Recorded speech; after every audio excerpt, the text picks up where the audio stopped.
The new video sheds important light on the devastating consequences of a federal task force bust gone wrong. Yeah, the video comes as a result of WBTV fighting and winning for its unsealing in federal court. Investigative reporter Naomi Coles walks us through it. It's the early morning hours of November 1st, 2019. A man walks out of his home in northwest Charlotte. Moments later, an FBI task force waiting outside closes in as he runs back into the house. From Gastonia Police, this is Task Force Officer Clarence Belton. These are his task force partners, and this is CMPD Officer Heather Loveridge and her partner. They're not on the task force, but according to court filings, they've been called in for perimeter support. The task force has a search warrant as part of a drug investigation. What's about to happen after this man runs inside has become the subject of controversy and a lawsuit that spent years slogging its way through federal court. I've got 45 years of law enforcement experience. This is Dr. Roy Taylor, who I asked to watch the video with me. He's a police litigation specialist and longtime police chief with experience on federal task forces like this one. He has no connection to the incident or the lawsuit, but he researched both at my request. I'm going to start it right before the suspect runs into the garage in the house. Belton and his partner, just off screen, are about to use a battering ram to take down the door. When they do, court filings say a woman is standing there, just off screen, with a gun pointed at them. Belton and his partners shoot. Belton feels his arm go numb, his gun drops, and he collapses and will later testify that he crawled and stumbled out of the garage while continuing to take fire. It's hard to see here. It adds legitimacy to the fact that he was actually crawling. There he is right there. You can just make out his profile. As he crawls, CMPD Officer Loveridge fires at him. Records say it was 14 times. Loveridge would testify in court. She had heard the shots fired in the doorway, saw no officers left in the garage, and thought Belton was the suspect. Belton was the only black officer on the task force, and the suspect, Loveridge had been told, was also black. If a person is crawling toward you without a visible gun, is that something you can shoot at? Absolutely not. Irrelevant that it's a police officer. It wouldn't matter if it was the suspect or the woman that pulled the gun or an innocent person in the house. There's no justification for firing that weapon.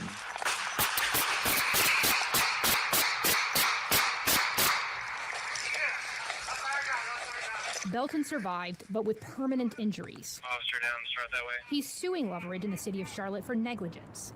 At the heart of the case, a test of the leading legal decision that governs much of the modern-day use of force nationwide. That's Graham versus Connor, a Charlotte incident that went all the way to the U.S. Supreme Court in 1989. It's a legal decision that Dr. Taylor says all officers, including those at CMPD, are trained on multiple times. You know, her defense, I mean, this is a very quickly unfolding, dangerous situation, but again, you don't use deadly force unless there is a threat of deadly force being used against you or somebody else. But there are larger issues at play, as this video shows. Loveridge, for example, has pointed to how difficult it was to see the words police on Belton's vest. Dr. Taylor sees this case as one where different decisions from the task force after the suspect ran inside could have changed the outcome. This is much more than a few task force officers really should tackle. They really should pull back, secure the perimeter, and wait for reinforcements to come. Is there a larger conversation to be had about the training and the regulations for these types of missions? I think so. 1223, we got shots fired out here on Oakburn. Reporting in Charlotte, Naomi Coles, WBTV, on your side. All right. Peace and blessings. All praises to the Most High. There's a lot of issues that I want to touch on in this video before I show you the entire surveillance footage of that shooting of the black FBI agent Clarence Belton by a Charlotte Mecklenberg police officer, Heather Loveridge. Now, this happened in 2019, and this case that has allowed the video to be shown has actually dragged on for 6 years. That news station have actually went all the way up to the, I think, North Carolina Supreme Court to get that video that you just saw. So this video was just put out a couple of days ago, depending on when you're watching this video. But even though that officer was saying that expert Taylor guy was saying, okay, well, you're not supposed to use deadly force, even if it was a woman crawling to you, a man crawling to you, even the officer, that's inconsequential. When somebody's crawling towards you, you don't supposed to shoot them. However, we have seen on this channel many different times where people have gotten shot and deadly force wasn't supposed to be used. Nevertheless, that's not what we want to talk about. But this lady, Heather Loveridge, was a Charlotte police officer who unloaded on him. First thing she said was, what? I saw a black male. I saw a black male crawling towards me, and I started firing, and they tried to make it justified by saying, well, the suspect was black also, but you're out there with the team, and so your officer is outside, and so they're trying to say, well, it was difficult to see the police on his uniform. That doesn't matter. He's one of your guys. He got other things that identify him. And if you're looking, you know that he's got on the same thing that everybody else has on. So this officer right now is asking for immunity. Now, they didn't give her any charges, but they did cite her for termination. And I'm going to let you know what they terminated her for, but there's no criminal charges. However, the guy, Belton, who luckily survived after being shot at 14 times, and I think he was hit 10 times, he is suing this department for obvious reasons. He's suing them. I'm going to tell you what points he's suing them for. But first, let's take a look at this entire surveillance footage, and we're going to break that down so you can actually see what I see when I slow it down. And what they're not going to show you is another white officer, after she shoots him 10 times, he gets up and runs by him laying on the ground. So, you know what I mean? So this lady had to know that was her own that she was shooting at. And she just, once again saw a black male and automatically started firing. But just take a look at this. And these videos are used in fair use for literary and commentary purposes only. Now, keep in mind, there is no audio. And there's the man running in, right? And so that's the first mistake. He's running in, and they apparently get the battering ram. You're not going to hear them, but there you see them, putting their little plan together. And mind you, the Charlotte Mecklenberg police officer, that white lady, she is supposed to be providing perimeter support. Like she don't even supposed to be in there. And so here they go with the battering ram, because this guy was supposed to be and you see how they got the black guy first anyway. They're going to put him right in harm's way. As soon as they hit the door, there's supposed to be a woman at the door with a gun. So now, and look at her now. She's not even aware. Boom. Now they're firing. And so look, she's shooting as he's crawling. You see that man crawling? And now the white officer gets out and runs away. Let's watch it again. After she shoots, and we're just going to start when they bust the door. Now, mind you, here they come in. They're putting their plan together. And ask yourself, why did any other of the officers shoot the black man?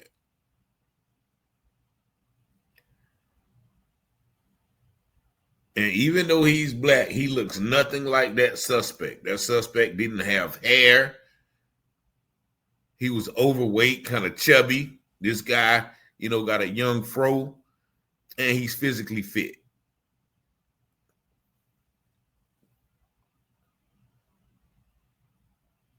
And she's not even really paying attention.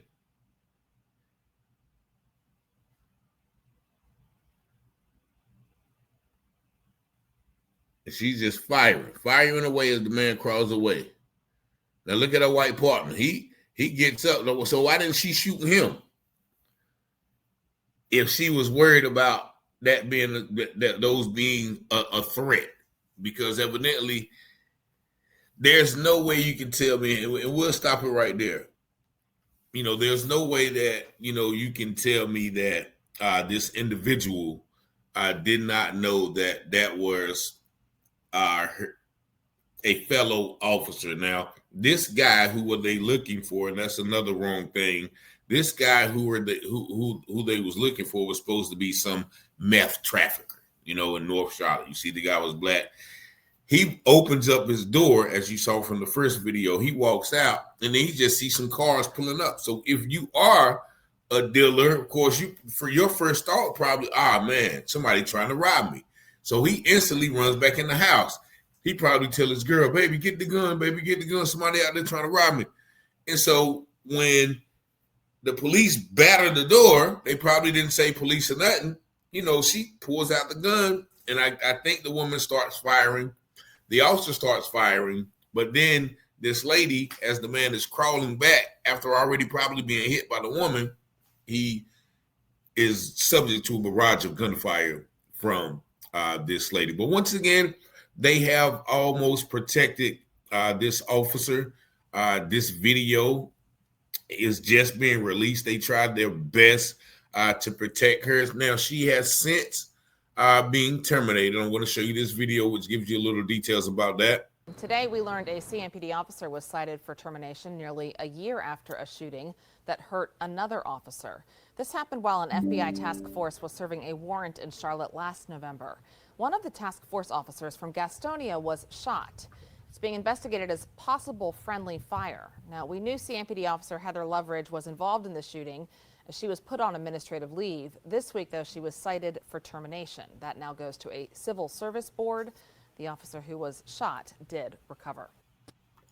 And they're calling it possible friendly fire.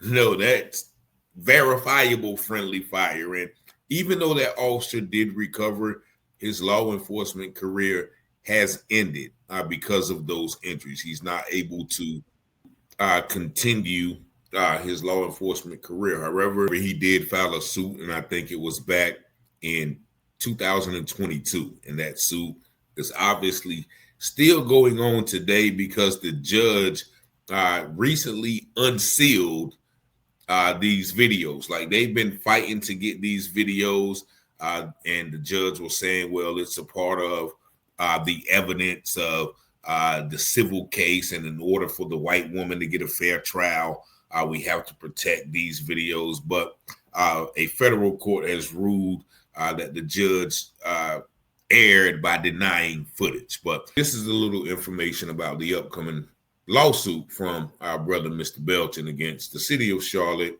as well as this individual person who, in my opinion, tried to assassinate him. New tonight, a former CMPD officer now facing legal action more than 2 years after a lawsuit claims that she shot a fellow law enforcement officer in North Charlotte. Now, this happened in November 2019. Officers from Charlotte and Gastonia were helping an FBI task force serve a search warrant at a home in the Derrida neighborhood. The lawsuit says Gastonia police officer Clarence Belton Jr. was in the garage and he saw a woman inside the house pointing a gun at him. He shouted "gun" and fired one shot at the woman. Officer Belton says he felt his right arm go numb, dropped his weapon, and crawled out of the garage. Now, the lawsuit claims former CMPD officer Heather Loveridge was in the driveway at the time and fired her gun at Officer Belton 14 times, hitting him several times in both arms. Well, now Belton is suing Loveridge in the city of Charlotte, asking for damages and a jury trial. In 2020, CMPD cited Loveridge for termination in response to the shooting. We reached out to Charlotte Police in the city for a response. The city told us they have no comment. We haven't heard back from CMPD. And so that is, the information about this ongoing lawsuit. But still, this Officer Loveridge is maintaining her presumption of innocence. She is stating in court filings that Belton's action were reasonably seen as an immediate threat of death or serious injury would entitle her to qualified immunity. But this expert says at that point, Belton's gun had dropped.